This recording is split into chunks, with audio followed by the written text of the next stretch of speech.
Cash நம்ம தோத்த பார்க்கலாம்.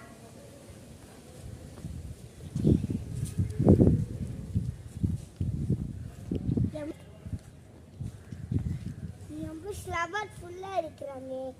அந்த ஃப்ளவர் ஃபுல்லாக இருக்கிறேன். அப்போ வந்து இந்த நெல்லிக்காயெல்லாம் பற்றி சாப்பிட்ற பொடி நல்லாக்குமே, இந்த லெமன் பொடியிலலாம் நல்லாக்குமே. இப்போ வந்து இந்த ப்ளூ பேப்சிலாம் அதில் போடி வெடிக்கிறது ரொம்ப தூளாக்குறேன். இப்போ ஃபஸ்ட்டு வந்து இதை வேணாமா, இப்போ வந்து அந்த ப்ளூ பேப்சிலாம் பிச்சு போடி இது நல்லாக்குமே.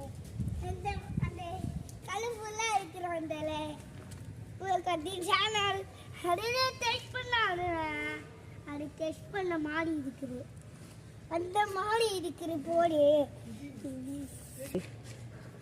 வாங்க பாருங்க எப்படி தொட்டையில தக்காளி வந்துக்குது. நம்ம ஃபஸ்ட்டுலாம் இந்த சூப்பரான ப்ளூ பேப்சிலாம் இருக்குது. அதை சமைச்சு சாப்பிட போடுறது நல்லாக்குமே. மிக்ஸ் பண்ணும் போட அந்த நெல்லிக்காய் சாப்பிட போடு தூள் செய்யணும். நம்ம என்ன பண்ணுறதுன்னா இந்த நெல்லிக்காயில் ஸ்லெவெல்லாம் இருக்குது. அப்புறம் ஸ்லெவலில் சொத்து போடுறது சூப்பராக்குமே. சூப்பராக்குறா அப்புறம் ஸ்லெவலை டெஸ்ட் பண்ண கூட இந்த நல்லாக்குமே. அப்புறம் சரி, நீ லைக் பண்ணுங்க, ஷேர் பண்ணுங்க. பாய்.